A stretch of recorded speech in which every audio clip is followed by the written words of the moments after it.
Okay, good morning guys. Good morning everyone. Slow morning tayo ngayong umaga. Dahil kuya okay. Slowly lang kahil. First, I don't know. No, I know someone is going to cry with that game. What's wrong? He's not playing a game. Where's your t-shirt with ABCD? Apologize and then yes. about Go and shower now. We're going. Kabi. No, not you. Only Kuya Not you, Kyle. only me. I'm going to Aquaworld with Chico. Not Aquaworld, no. But nice to go to the other place with a lot of slides. Stay home and sleep. Ah, the one where you played with friends? Yeah. You will go back there, okay? Okay, now? Not now. Why? It's still early. You have not even showered. Go. Look, Auntie's already showering Chico. So, hindi ko kayo na-update pala, no, about sa total bill ni Chico. Kasi gusto kong i-share yan sa mga nanay na posible magkaroon ng the same case para at least alam ninyo yung mga posibilidad na pwedeng bayaran. So, bali, 3 araw pala kami sa hospital noon. Gagawin ko na to ngayong morning bago ako mabisi.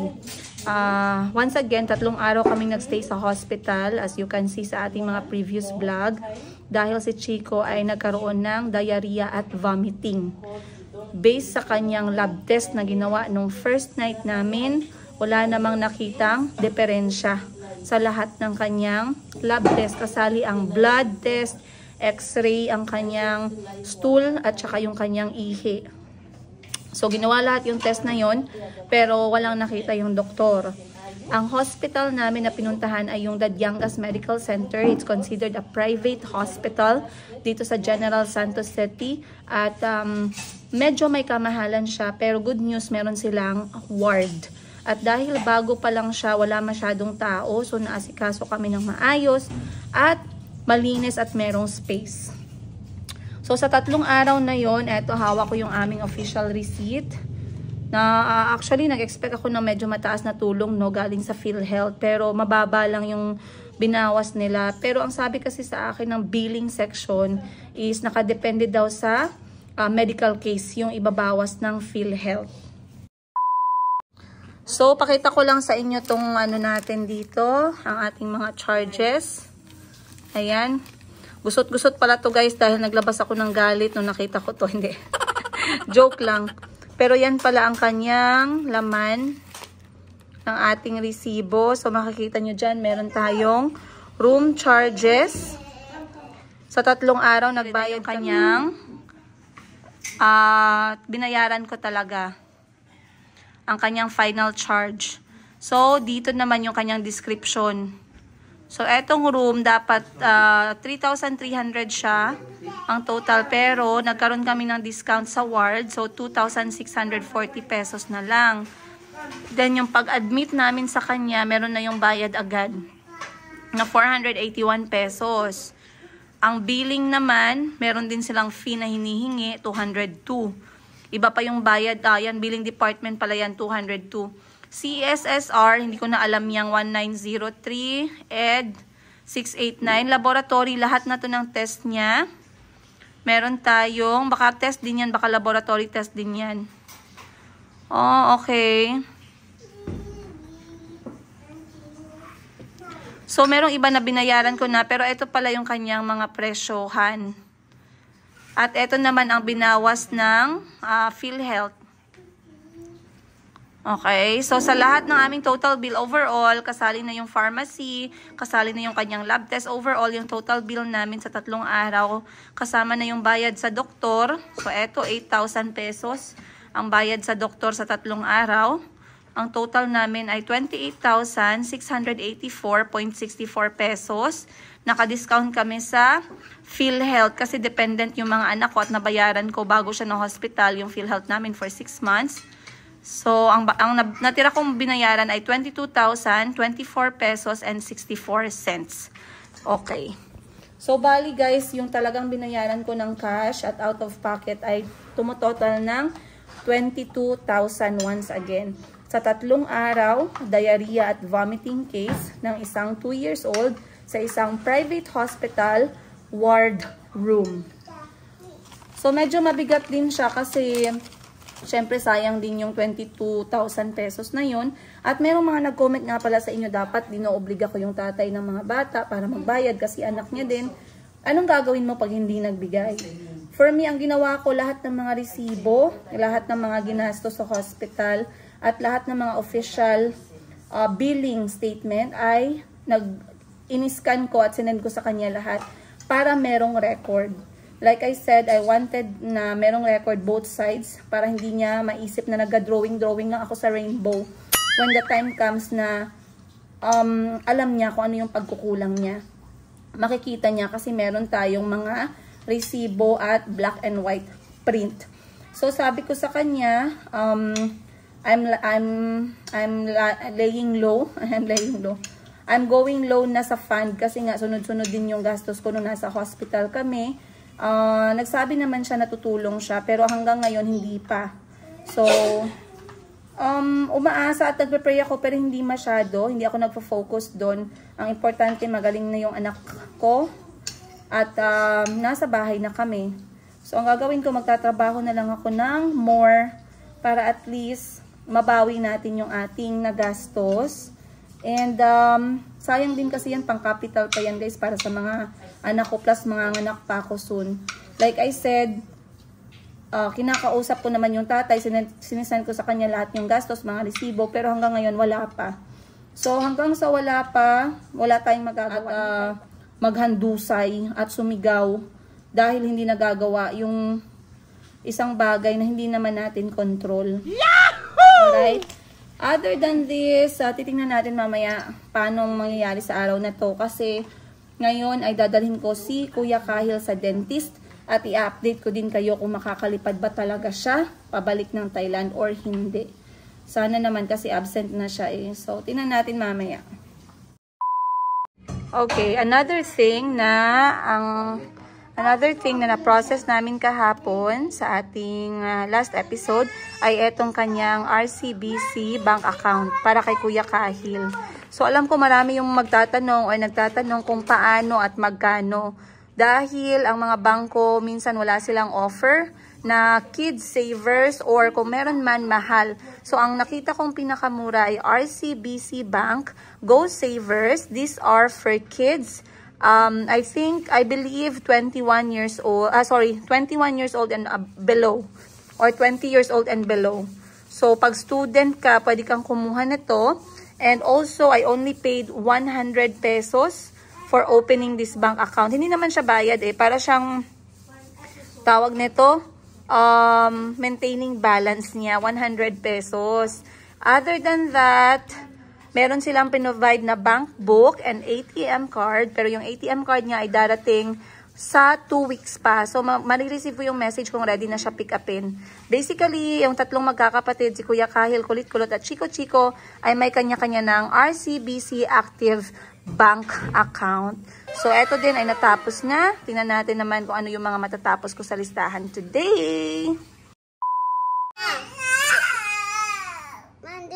Spelling T-A-T-T-A-S-B. SISB. What? S-I-S-B? Nandito ako nagbebenta ng gold habang sila ay tapos ng kumain at maligo. Para meron pa akong 1 oras magbenta. Ayan, meron tayong letter S dito, 18 karat Saudi gold. Meron tayong mga bracelet, necklace. Check nyo na lang po sa aking Facebook page, Tindera sa Africa. Meron tayong mga in-upload today.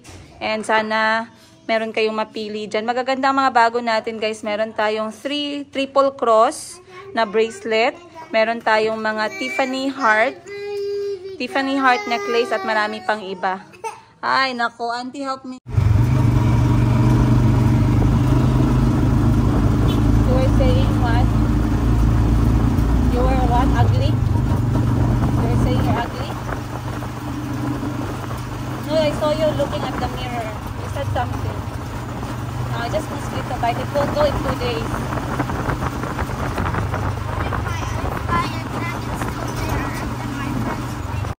A few moments later. Alright guys, andito na kami sa mall dahil may schedule si Kahil for dentist at nakasingit kami ng 10:30 so wala na kaming enough time. So ngayon na lang, let's go.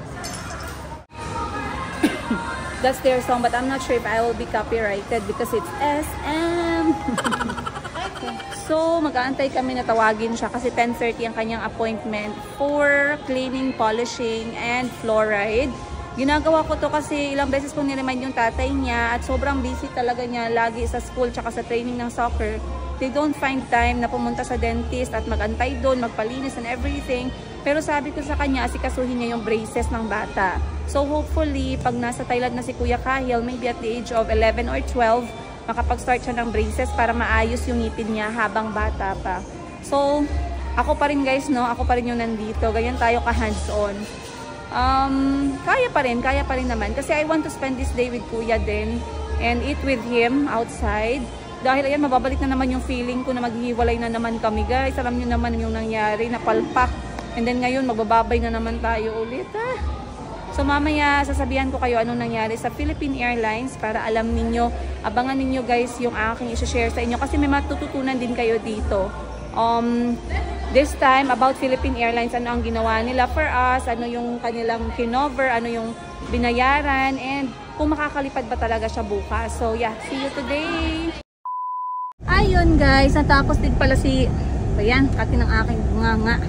So ngayon, natapos na pala si Kuya Kahil magpa-dentist schedule. Finally, siningit lang namin siya kasi wala nang time. At the same time, halos lahat ng booking, sunod-sunod punuan. So at least nakasingit kami kanina and so far so good. Though sinabi ng dentist na meron siyang tutubo ng ngipin pero hindi makalabas-labas dahil puno yung kanyang bunganga. So kailangang bawasan. Pero sabi ng doktor, to further confirm, kailangan ipa-x-ray.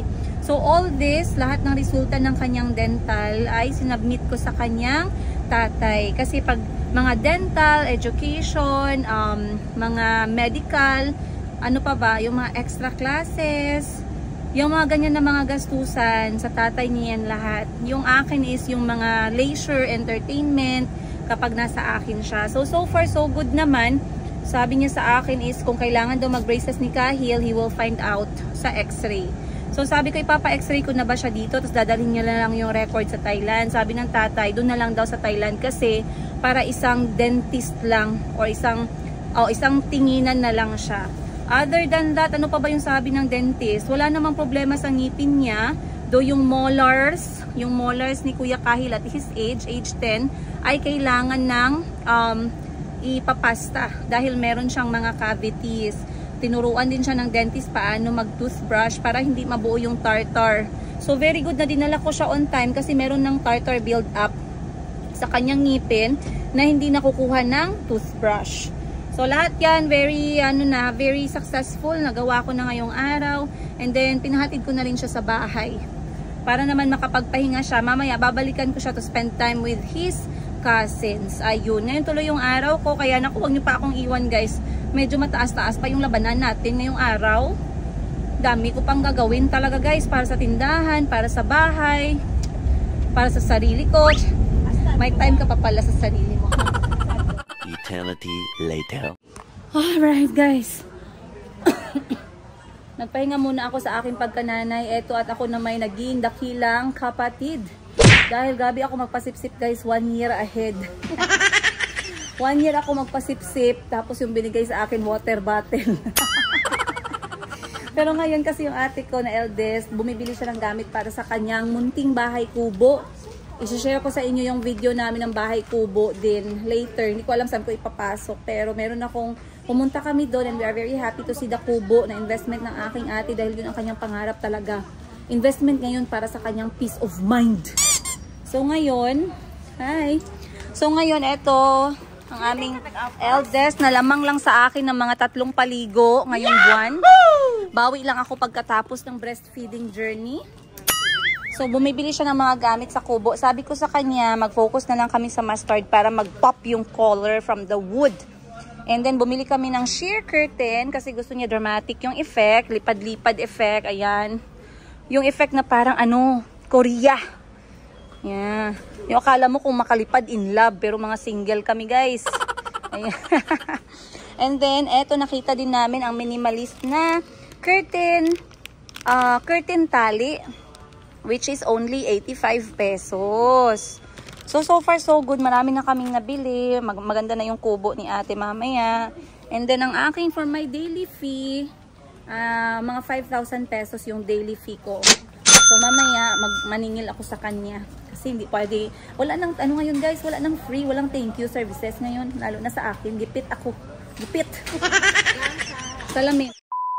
Naming bibilhin ay etong napakagandang plastic na kaibigan. Ay, sorry, hindi pala plastic na halaman. So, ang bilis gumawa ng desisyon ng aking ate. I'm proud of her. 1.6. Pasok sa budget. I-spread lang siya. I-spread lang siya, no? Oo, ipa-spread daw. Totoo, dito na lang tayo mag-sample. Ayan. Alam nyo guys, dito natin matututunan na kailangan talaga natin ng mga plastic sa buhay natin. Kahit sa plastic na halaman na lang. Huwag lang yung plastic na tao kasi ano yan, mabigat. Mabigat sa damdamin. Let's go. Look, binitbit ng ate ko yung halaman. Hindi pa nga bayad. Pero I like it kasi natututo siya. Matagal kasi yan mamili yung ate ko guys. So dapat meron siyang kasama na mag-drive sa kanya to decide faster. Pinili niya yung... Asan na siya? 1,000 years later. Actually guys, ako preferred ko rin yung mga plastic. Lalo na pag mga shop kasi minsan wala ka ng time magdilig sa mga bahay na bakasyonan. Social naman ng mga kapatid ko guys, may bahay bakasyonan. Sila mabuti na lang kapatid nila ako guys. Kasi kung hindi nila ako kapatid, hindi ako makalibre ng stay sa kanilang bahay bakasyonan. May mga kapatid ko na... Yung mga kapatid ko na very hardworking, they deserve this and they deserve me. Yahoo! Ayan guys, tamang-tama. May nakita akong salamin na perfect sa ating boutique. This one ay nag-sale, so 1.4 na lang siya. Kukunin ko na to guys kasi alam nyo yung boutique ko, kailangan ko nang asikasuhin para makastart na ako ng benta-benta. Maganda kasi yun eh. Passion ko talaga yung ganun. Tsaka I am hoping na mapalago ko siya in 1 year. I'm going to dedicate my heart and my life dito sa boutique na to. Dahil puslan man nasawi tayo sa pag-ibig, sa boutique na natin i-focus ang ating oras. Yahoo! Yan ang gusto ko sa iyo, madam. You're very positive in life. Let's go guys. Ayan guys. So, dahil nandito na lang ako at nag-offer yung ate ko na mag-swipe sa credit cards nila. Credit cards talaga with S. So, ayan, kumuha na rin ako ng aking halaman para sa aking tindahan. Para naman may kabuhay-buhay ang ating boutique, Mayumi. O, diba? Kung mga taga-Jensen naman kayo guys na nanonood, kayo bisitahin nyo naman yung boutique ko guys, baka langawin. Tapos kung hindi naman kayo taga-Jensen, bumili naman kayo sa aking online page. Nagawa pa ako ng online page para kay Mayumi Shop. Pero so far so good. Masaya naman ako at nasimulan ko na so far. Magbabayad na ako ng renta, magpipintura. Ayan, tingnan natin, samahan nyo ko ulit sa mga kwento-kwento ng aking negosyo while 8 months pregnant with S ulit kasi maraming months. So, antayin lang natin makapagbayad yung aking eldest sister. Pero I am hoping and praying na makalimutan niya ang araw na to at hindi niya ma-remember na sinama niya ako sa resibo niya. Pero knowing my sisters, guys, yung pagka-negosyante nila, wala talaga sila nakakalimutan. Pag sinabing utang, utang ay dapat bayaran. Ayun. So, ang dami yung pinamili guys. Sana all mayaman, oh. Iba talaga pag mga single mayaman. Wala na siyang pinagkakagastusan. Ayan guys, sana all may kayakap. All I want for Christmas is you. Uy, wag kayong ganyan, 1,000 pesos yan. Pero at least, di ba? Plastic. Plastic na tumatagal at makikita. O yung plastic dito, yung halaman lang ha. Yung ate ko, totoo yan. Pag galit yan guys. Grabe yan magalit guys. Parang i-wish mo na lang na ano, hindi kayo magkakilala. Kuya, wag mo na. Okay guys, so lumipat ako sa another hardware para mamili ng gagamitin sa renovation, pagpapaganda ng aking tindahan. Kasi nakita nyo yun sa picture at video sa last ko na vlog, violet at pink. Sakit sa heart ko guys, kasi hindi ganun ang personality ko. Ako mahilig ako sa kulay na green. So, kukuha ako ng green paint at saka ayan. Yan ang mga materyales na gagamitin natin for DIY beautification of our boutique. Ay, DIY lang tayo guys. At saka ilaw. Let's go. Bayad na tayo. A few moments later. Nakita ko to guys. Maganda siya, 250 lang. I like this as a reminder why I have started the things that I've started in my life. So this is a good reminder to make us keep on going. Simple lang siya, very minimalist. Pwede lang nating ipatayo sa counter. And then I will get this one as well kasi 199 pesos lang siya. Pwede kong palitan yung kanyang print or as is. So pareho silang cute at minimalist, mura lang din, pasok sa budget. Para naman medyo merong decoration yung ating tindahan. Let's go. Guys, ang sakripisyo at ang pagod ng pagsisimula ng negosyo. Yan, sabi ng lahat. Magsabi yung iba na mayaman ka na madam, buti pa kayo may negosyo. Hindi mo talaga malaman guys, ang hirap at pagod at sakripisyo. Bukod pa sa pagod, iba pa yung mga sacrifices namin behind the scenes, oras sa pamilya, kasi kailangan yan masacrifice mo talaga yan. Other than that, meron pa kami mga ibang sacrifices like sleepless night kasi pinili mong magbukas ng negosyo. Pero mas maigi na sinubukan mo kasi forever ka magwa-wonder paano kung nag-start ako. Diba? So for me, this is my own decision. Walang nagtulak sa akin, walang nag-pressure sa akin. This is one of my dreams. Kahit nung nasa Uganda pa lang ako, dalawa yung iniisip ko. I would like to travel with my kids and I would like to start my own business na hindi ko na kailangan na tumayo sa paa ng mga kapatid ko when it comes to business. Though they are very and extremely supportive of me, iba pa rin yung gusto ko na matutunan ko everything from the ground. And all my siblings are very supportive nang nalaman nila na I want to start my own shop kahit na maliit lang. So ngayon, katulad nga ng shinare ko sa inyo, naghanap ako ng pwesto, dumating yung pwesto. Ngayon ang gagawin natin, pagandahin naman yung pwesto. So para magkaroon na tayo ng chance na mag-display. So eto sa aking cart, nakikita ninyo guys. Ayan, ngayon ang laman ng cart ko ay mga decoration, pang pintura, mga panglinis, basurahan. Kasi kailangan, kasi from scratch talaga, kailangan kong palitan yung pintura, which is my choice kasi gusto ko maganda yung shop ko dahil nga dyan ako sa shop na yan magla-live selling ng aking mga items, soon to be items. So sa mga mahilig nga pala sa Thailand, Bangkok Thailand products, lalong lalo na sa mga damit nila at accessories, pwede nyo pong i-check out yung aking tindahan or pwede po kayong magtanong kung anong meron ako para po makapag-communicate ako sa inyo.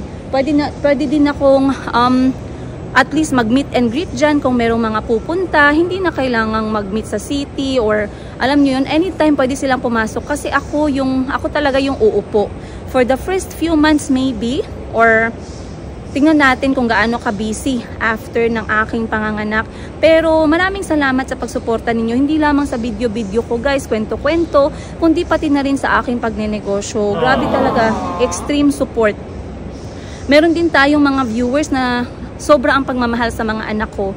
Maraming salamat sa inyo. Hindi ko alam kung pwede kong i-mention yung name, pero alam nyo kung sino kayo. At sa lahat ng mga patuloy na hindi nag-i-skip ng mga ads sa mga videos naming mag-iina, malaking tulong po yan talaga sa akin at sa mga bata para at least kahit single mom ako, tuloy ang buhay. Hindi masyadong kahirapan. So, ano pa ba yung binili ko dito? Pintura, tsaka lighting. Kasi nag-ask ako ng interior designer at hindi ko na kaya yung budget na binigay sa akin. I believe ang binigay sa akin ng interior designer is nasa around 50,000 pesos to 65,000 pesos, which is hindi ko kakayanin. So magdi-DIY lang ako. I'll try to make it as simple but as